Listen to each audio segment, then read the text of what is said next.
Now let's switch our focus and talk about the battleground stage. Now the stage is set for the polls. First phase of elections will begin tomorrow, starting 7 a.m. ending at around 6 p.m.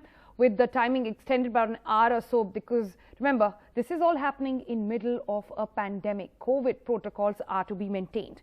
Now West Bengal and Assam will be the two states voting. Let's talk about West Bengal first. 30 seats spread across tribal dominated areas of Purulia, Bankura, Jhargram are also going to be amongst those which are in the contest. Now these are the districts which are once considered the sort of heart of left in the state, but now what's going to happen is going to be very interesting to watch out for.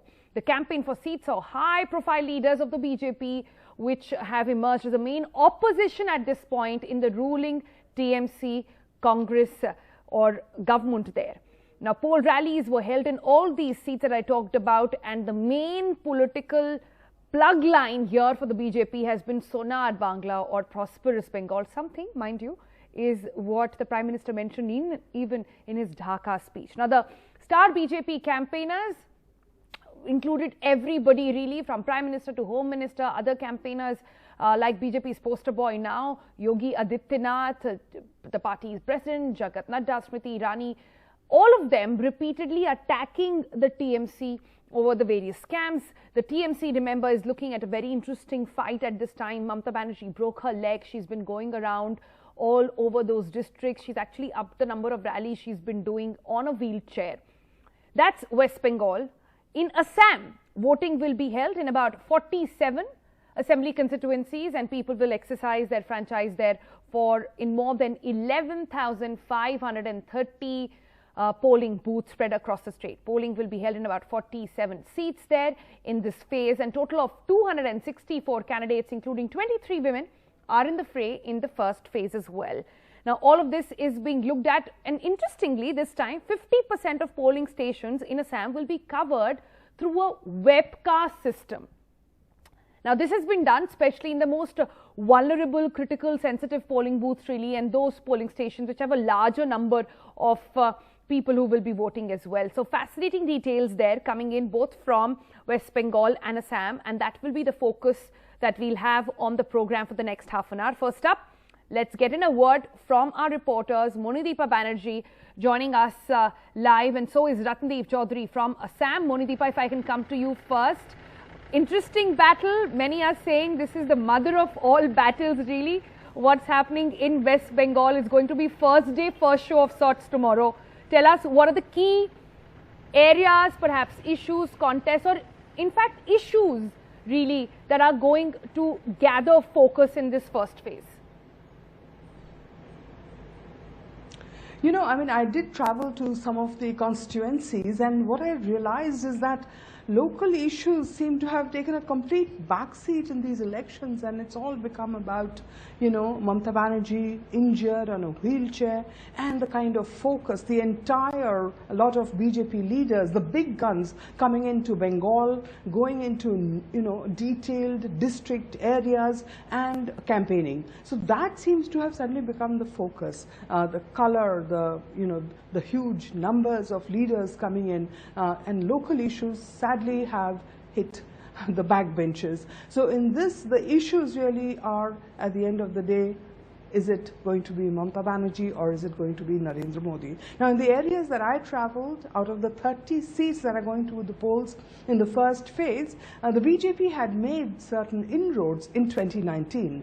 Out of 30 seats that are going to the polls, the BJP had led in 20, and the Trinamool in 2016 had led in 26. So there was obviously a shift in the kind of response that people gave to the political parties. So that is something that's very interesting. Some people are telling me that, oh, we made a mistake voting the BJP last time. We'll not repeat that mistake.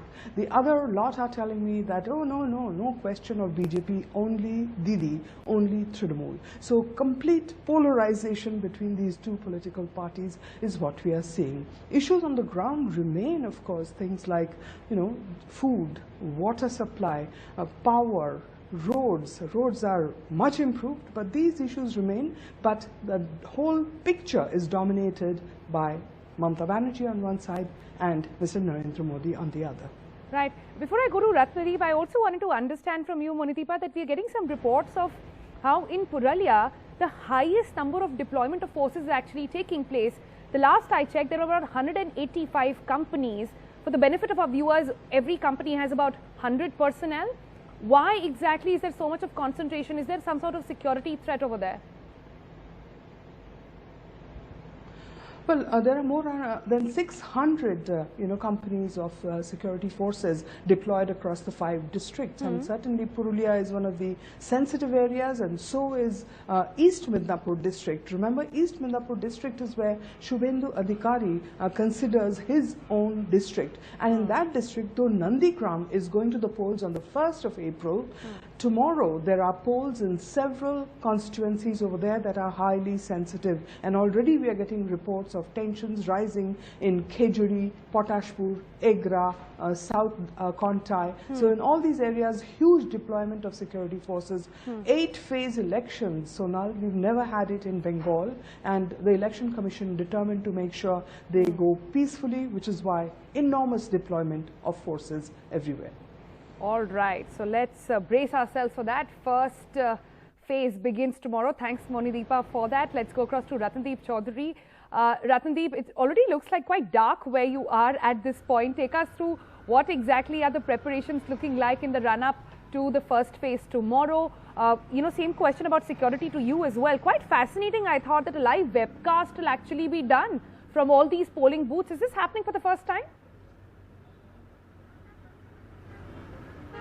That's right. In fact, live webcast from all the polling booths would be done. This is not happening for the first time, though they have done it in a pilot project in Lok Sabha elections as well. But what is important here is that for the first time, there is an election where there have not been any incident in the run-up to the elections. There have been no insurgent-related incident or any law and order-related incidents, no clashes between political parties. So really, perhaps one is looking forward to a free and fair polls and large turnout of people. But remember, this first phase of elections this time is very crucial for Assam, because in the first phase you have 47 seats going to polls, the entire Upper Assam region, and at this moment I am reporting from Geleki, rather backward region, a rather remote region, a bit closer to the Nagaland border in Sivsagar district of Assam. Now we are in Upper Assam region. We'll be reporting tomorrow also from Upper Assam. Now Upper Assam is the Assamese heartland, so tomorrow is the battle for the Assamese heartland, and also in this region, remember, all the big tea gardens are there, so